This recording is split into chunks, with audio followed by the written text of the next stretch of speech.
어, 보통 우리가 어떤 크고 중요한 임무를 맡게 되면 가장 먼저 하는 일이 뭘까요? 우리 열린 우리교회 성도님들도 아마 달력에 디데이를 적어놓고 뭐 계획을 세우고 이른바 스펙을 막 쌓기 시작하실 겁니다. 그렇죠. 자격증 학원을 등록하든 관련 책을 잔뜩 써서 밤을 새우든 말이죠. 네네, 맞아요.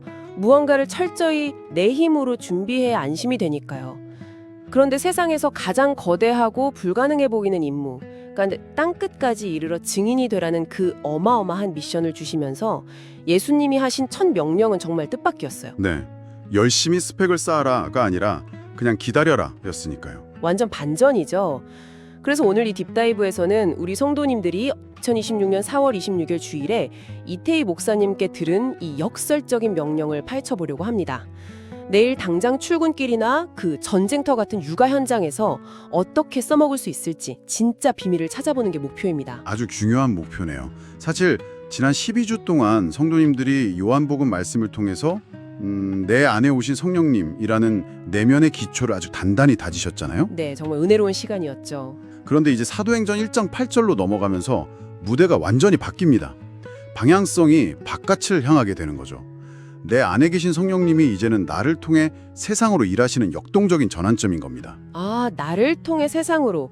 그 전환의 첫 단추가 바로 아까 말씀드린 그 기다림과 능력의 관계에 있는 거군요. 맞습니다. 오직 성령이 너희에게 임하시면 너희가 권능을 받고, 딱 이 대목이죠. 그런데 여기서 주신다는 그 능력이 내가 스펙을 쌓아서 얻는 능력이 아니라는 건 머리로는 이해가 되거든요. 네네. 하지만 막 바쁘게 돌아가는 현대 사회에서 내 노력을 내려놓고 가만히 기다린다는 건 솔직히 약간 도태되는 느낌이 들기도 해요. 충분히 그렇게 느끼실 수 있죠. 불안하니까요. 그런데 이 성령이 주시는 능력이 세상의 스펙과 어떻게 다른지 알려면 그 성경 원어의 뉘앙스를 좀 볼 필요가 있습니다. 오, 원어요? 헬라어 말씀하시는 거죠? 네, 여기서 쓰인 능력이라는 단어가 헬라어로 디나미스입니다. 왠지 좀 익숙한 발음이지 않나요? 디나미스요? 약간 다이나마이트랑 비슷한 것 같은데요? 오, 정확합니다.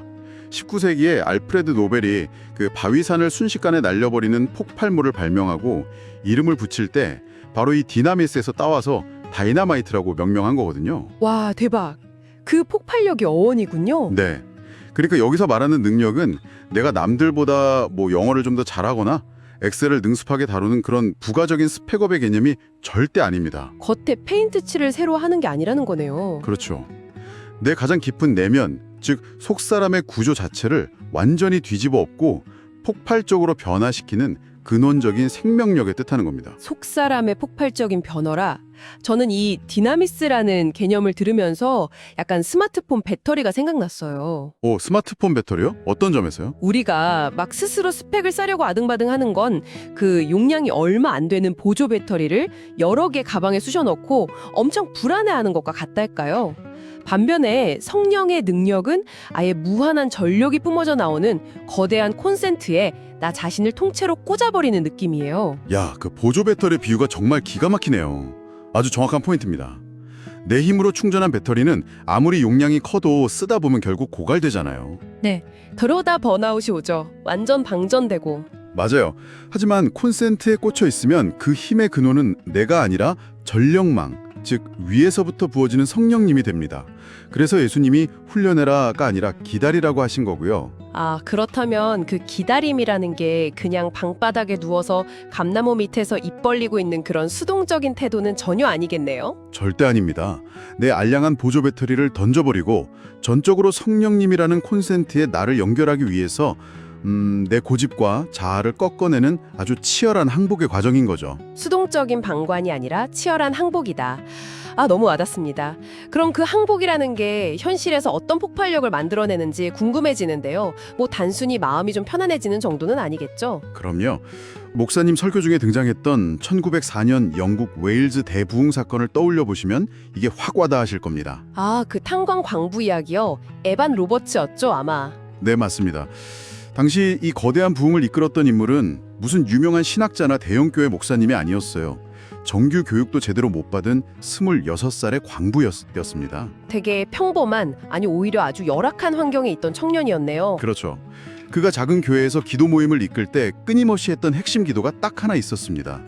영어로 Bend me, O Lord, 즉 주여 나를 굴복시키소서였습니다. 와, 나를 사용해 줘서서나 뭐 능력을 달라는 게 아니라 나를 굴복시켜 달라고 기도했다는 게 되게 충격적이면서도 낯설어요. 바로 그 지점이 다이너마이트의 뇌건이 된 겁니다. 에반 로버츠는 자기 의지, 자기 혈기가 얼마나 질긴지 알았던 거예요.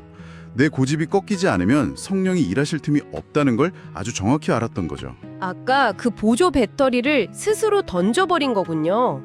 네, 그렇게 철저하게 자신을 굴복시키고 성령께 주도권을 내어드렸을 때 불과 2달 만에 10만 명이 회심하는 폭발적인 역사가 일어났습니다. 2달 만에 10만 명이요. 진짜 어마어마하네요. 더 흥미로운 건 이 디나미스가 사람들의 내면을 넘어서 사회 전체의 생태계를 확 바꿔버렸다는 겁니다. 특히 그 탄광의 말들 이야기가 아주 적나라하죠. 아, 저 예배 때 그 광부들과 말들 일화 듣고 진짜 빵 터졌잖아요. 속사람이 변하니까 직장 생태계가 마비되었다는 게 무슨 원리인지 좀 더 자세히 풀어주세요. 당시 웨일즈 탄광이 너무 고되고 환경이 끔찍하니까 광부들 입에 막 쌍욕과 거친 폭력이 배어 있었거든요. 무거운 석탄 수레를 끄는 말들에게 온갖 저주 섞인 욕설을 퍼붓고 가혹하게 채찍질을 해야만 말들이 겁을 먹고 움직이는 시스템이었어요. 짐승들도 그 거친 폭력에 완전히 길들여진 거네요? 맞습니다. 그런데 에반 로버츠의 기도를 통해 광부들 내면에 성령의 디나미스가 폭발하니까 이들의 속사람이 완전히 변해버린 겁니다. 누가 막 캠페인을 벌인 것도 아닌데 말이죠. 네, 오늘부터 우리 욕하지 맙시다 이렇게 한 게 아니에요. 내면의 주인이 성령으로 바뀌니까 자연스럽게 쌍욕이 사라지고 매질이 멈춘 겁니다. 그러자 평생 욕설과 채찍질에만 반응하던 말들이 광부들이 부드럽게 지시하니까 명령을 못 알아들어서 탄광일이 완전 올스톱되어 버렸다는 거죠. 와, 억지로 행동을 고친 게 아니라 존재 자체가 변하니까 그 사람에게서 흘러나오는 언어와 태도가 자연스럽게 바뀌어버린 거네요. 여기서 다음 주제가 아주 매끄럽게 연결되는 것 같아요. 어떤 부분이죠? 그러니까 스스로를 굴복시키고 성령으로 충전되어서 존재가 변했다면 그 에너지가 바깥으로 어떻게 표출되는가, 예수님이 그걸 증인이라고 부르셨잖아요. 아, 네네. 아주 정확한 연결입니다. 그런데 저는 솔직히 이 증인이라는 단어가 왠지 길거리에 나가서 모르는 사람 붙잡고 전도지 돌리거나 억지로 막 교리를 설명해야 할 것 같은 율법적인 부담감으로 다가올 때가 많거든요. 우리 열린 우리 교회 성도님들 중에도 그런 부담 느끼시는 분들 꽤 많으실 겁니다.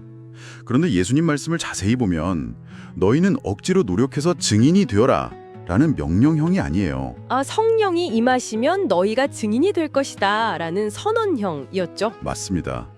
증인은 어떤 행위를 하는 사람이기 이전에 그냥 그런 존재가 되어버린 사람입니다. 우리가 맛집 발견하면 누가 시키지 않아도 막 가족들 데리고 가고 싶어 하잖아요. 오, 맞아요. 입이 근질근질하죠. 그런 은혜의 자연스러운 흘러나옴인 겁니다. 그런데 여기서 이 증인이라는 헬라어 단어 마르티스의 배경을 보면 꽤 무서운 진실이 숨어 있습니다. 무서운 진실이요? 어떤 건가요? 이 마르티스라는 단어가 훗날 영어에서 순교자를 뜻하는 마터의 어원이 되거든요. 헐! 증인과 순교자가 같은 뿌리라니. 솔직히 목사님이 그 말씀 하셨을 때 저 약간 무서웠어요. 하하, 충분히 그러실 수 있죠. 당장 우리 성도님들이 내일 아침 10,000원 지하철 타고 출근하셔야 하는데 나는 오늘 까칠한 김 부장님 앞에서 십자가 지고 피 흘려 죽을 각오를 출근해야 하나? 이렇게 극단적으로 오해하시거나 심리적 압박을 받으시면 어쩌나 싶더라고요. 네, 실제로 초대교회 당시에는 예수를 증언한다는 게 햇빛도 안 드는 로마 카타콤 지하 동굴에 숨어 살면서 사자밥이 되거나 불태워지는 진짜 물리적 순교를 감당하는 거였으니까요. 그 상상만 해도 끔찍하네요. 하지만 오늘날 피 흘리는 핍박이 없는 일상을 살아가는 우리에게 이걸 적용한다면 문자적인 죽음이 절대 아닙니다. 그럼 어떤 죽음인가요? 나의 옛 자아가 죽는 매일의 과정을 의미합니다. 내가 세상에서 잘 나가고 싶은 욕망, 내 감정대로 누군가에게 막 화내고 싶은 혈기, 이기적인 본성이라는 옛 주인이 매일매일 죽고 내 삶의 운전대를 예수님께 내어드리는 묵묵한 일상의 태도죠. 그게 현대판 순교이자 참된 마르티스의 삶입니다. 아, 물리적으로 목이 잘리는 게 아니라 내 고집과 이기심의 목을 매일 치는 거군요. 일상에서의 묵묵한 순교. 아주 좋은 표현이네요. 그렇다면 그렇게 내 자아가 죽고 성령이 주인이 된 증인의 삶이라는 게 주변 사람들에게 구체적으로 어떤 영향을 미칠까요? 설교 중에 그 반지의 제왕 작가 톨킨이랑 나니아 연대기 작가 C.S. 루이스 이야기 나왔잖아요. 저 이 부분 진짜 엄청 인상 깊었어요. 그 두 사람의 일화가 아주 완벽한 예시죠. 당시 영국 옥스퍼드 대학은 지성주의의 정점이었습니다. C.S. 루이스는 그곳에서도 아주 철저하고 지독한 무신론자 교수였고요. 머리가 너무 좋아서 기독교 논리를 자기가 다 부술 수 있다고 자신만만하던 사람이었잖아요. 맞아요. 보통 이런 지성적인 무신론자를 전도하려면 어떻게 해야 할 것 같으세요? 엄청나게 치밀한 신학적, 철학적 자료를 준비해서 막 논쟁으로 이기려고 들지 않겠습니까? 당연하죠. 저라면 변증학 책 잔뜩 싸들고 가서 야, 네 논리는 여기가 틀렸고 기독교가 진리야 하면서 말싸움에서 이기려고 막 스펙을 들이밀었을 것 같아요. 바로 그게 우리가 흔히 빠지는 전도의 함정입니다. 논쟁은 필연적으로 상대방의 방어 기제를 자극하거든요. 내가 이기려 들면 상대방은 더 단단한 마음의 벽을 쌓기 마련이죠. 아, 그렇죠. 반발심만 생기죠. 톨킨은 그저 루이스 곁에서 매일매일 옛자아를 죽이고 성령과 동행하는 그리스도인으로서의 묵묵하고 평안한 일상을 살아냈을 뿐입니다. 논쟁으로 공격한 게 아니라 존재의 평안함으로 묵묵히 다가간 거군요. 네, 루이스 본인이 훗날 기독교로 극적 회심을 한 뒤에 쓴 자서전 예기치 못한 기쁨을 보면 이게 기가 막히게 묘사되어 있습니다. 루이스는 톨킨의 삶 속에서 무언가 설명할 수 없는 향기를 맡았다고 고백해요. 향기요? 어떤 향기였을까요? 빈틈없는 논리가 아니었어요. 저 사람에겐 대체 뭐가 있길래 이 치열하고 오만한 옥스퍼드 바락에서 저렇게 평온하고 진실할 수 있을까 하는 존재 자체에서 뿜어져 나오는 무언가였죠. 그게 루이스의 깊은 내면에 근원적인 갈증을 딱 유발해버린 겁니다. 와, 참된 증인은 논리로 말 많이 하는 사람이 아니라 변화된 삶과 존재 그 자체로 세상의 방어 기제를 확 무장해제 시키는 사람이네요. 톨킨이 그걸 완벽하게 증명한 셈이죠. 존재가 뿜어내는 향기가 방어 기제를 무장해제 시킨다. 이 말씀 참 위로가 됩니다. 거창한 전도 멘트 달달 못 외워도 그냥 내 자리에서 어제보다 좀 더 따뜻하고 성실하게 사는 것만으로도 충분히 강력한 마르투스가 될 수 있다는 뜻이니까요. 네, 우리 성도님들이 꼭 위로받으셨으면 하는 포인트입니다. 자, 그렇다면 이렇게 톨킨처럼 묵묵히 증인으로 살 준비가 되었습니다. 그럼 성령님은 이제 우리를 어디로 이끌어 가실까요?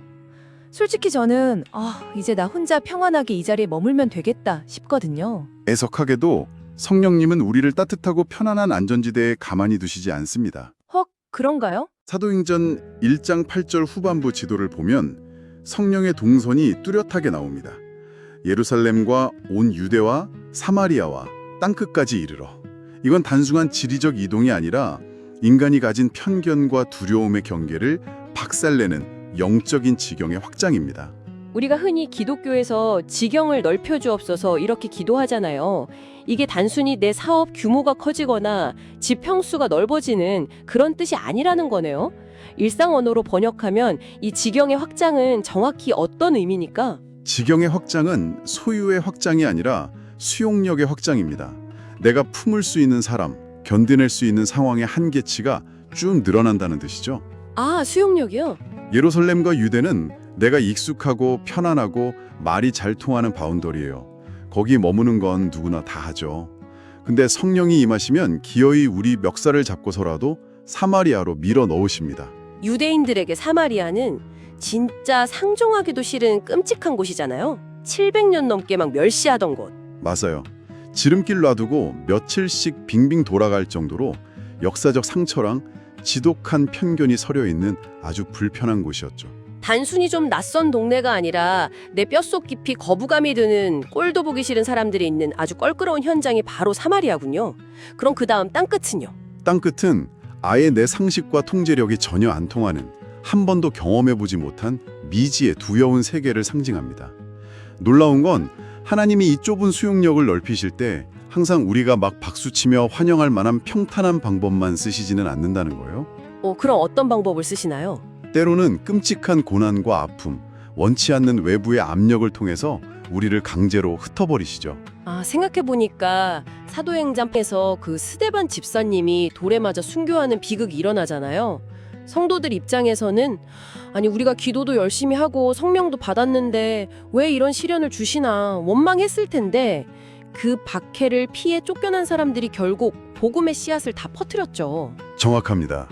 박해와 고난이라는 엄청난 압력이 오히려 한 곳에 고여있던 민들레 홀씨를 전 세계로 날려보내는 거대한 바람 역할을 해버린 겁니다. 이런 고난을 통한 역설적인 지경의 확장은 우리 한국 교회사에도 아주 짙게 배어 있어요. 목사님이 사무엘 마펫, 그러니까 마포사무엘 선교사님 일화 소개해 주셨잖아요. 1890년대 평양 땅에 가셨던 분. 네, 당시 평양 사람들의 텃세와 배타성이 상상을 초월했습니다. 우상 숭배가 극심했고 외국인 적대감이 막 하늘을 찔렀죠. 몰매 맞고 쫓겨나셨다고 들었어요. 네, 평양 사람들이 그를 향해 돌을 던지고 몰매를 때려서 결국 평양 밖으로 내쫓아버렸습니다. 세상 눈으로 보면 이건 완벽한 선교 실패고 지독한 트라우마죠. 보통 사람이면 여긴 저주받은 사마리아다 하고 포기했을 겁니다. 당연하죠. 돌 맞은 곳에 어떻게 제 발로 다시 가요? 하지만 성령의 디나미스에 붙들린 그는 포기하지 않고 몇 번이나 그 돌이 날아오는 평양 땅으로 다시 걸어 들어갔습니다. 그 결과가 뭔지 아십니까? 그를 향해 돌 던졌던 깡패들이 회심해서 장로가 되었고 그 자리에 널다리골 교회가 세워졌습니다. 와, 진짜 기적이네요. 이 교회가 훗날 동양의 예루살렘이라 불리는 1907년 평양 대부흥의 진원지 장대현 교회로 성장하게 됩니다.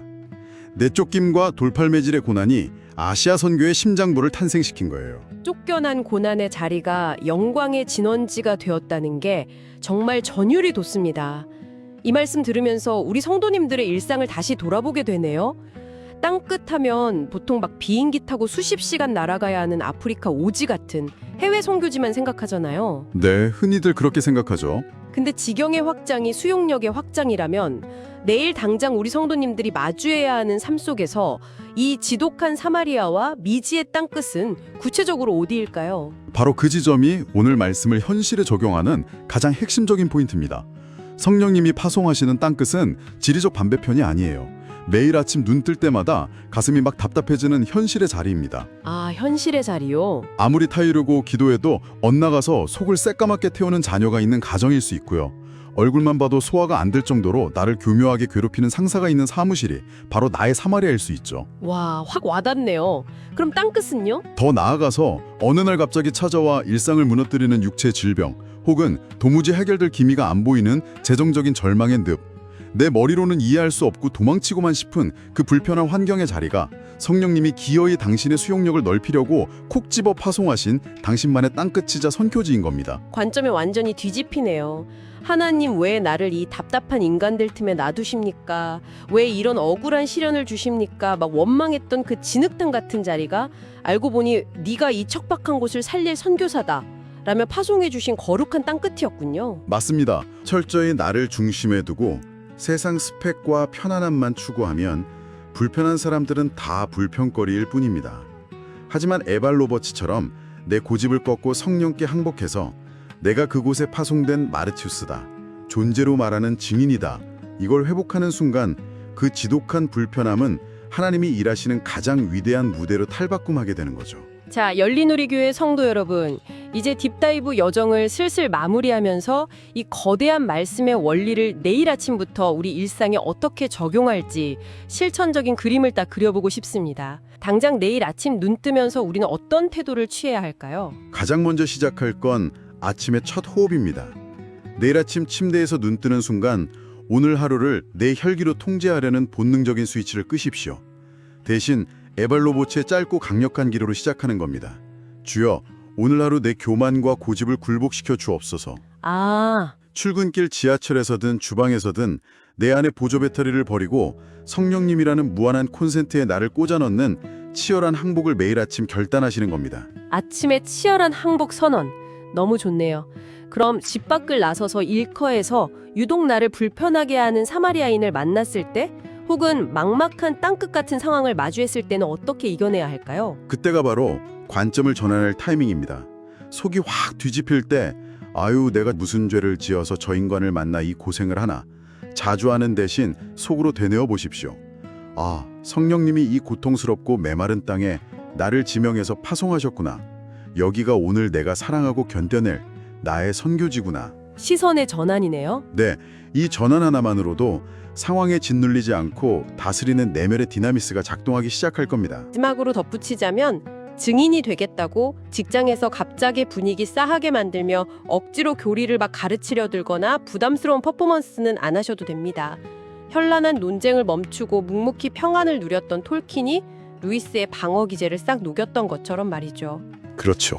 내일 까칠한 동료에게 평소보다 조금 더 여유로운 미소 한번 보여주고 아무도 안 알아주는 업무라도 묵묵히 성실하게 해내는 태도. 그 일상의 묵묵함이 100마디 전도 멘트보다 강력한 다이너마이트가 될 거라고 확신합니다. 억지로 힘을 짜내는 게 아니라 성령님께 내어드릴 때 존재 자체가 흘려보내는 향기. 그것이 증인으로 살아가는 가장 안전하고 확실한 방법입니다. 오늘 준비한 딥다이브는 여기까지입니다. 열린우리교회 성도 여러분, 마지막으로 내일 아침 험난한 출근길 속으로 걸어 들어가실 여러분께 작은 도발적인 질문 하나 던지며 인사드릴게요.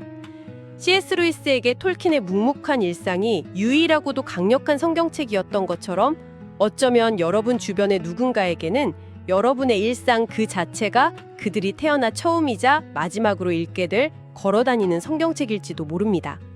당신이 파송받은 그 치열한 사마리아 한가운데서 내일 하루 여러분은 그 성경책의 어떤 챕터를 써내려 가시겠습니까? 정말 여운이 깊게 남는 질문이네요. 내가 열심히 쌓아올린 가짜 스펙이 아니라 성령님이 채우시는 진짜 폭발적인 디나미스로 이번 한 주 통쾌하게 승리하시는 모든 성도님들 되시길 기도합니다. 다음 주일에도 쏟아질 풍성한 말씀의 은혜를 기대하며 딥다이브는 여기서 마치겠습니다. 평안한 한 주 보내세요.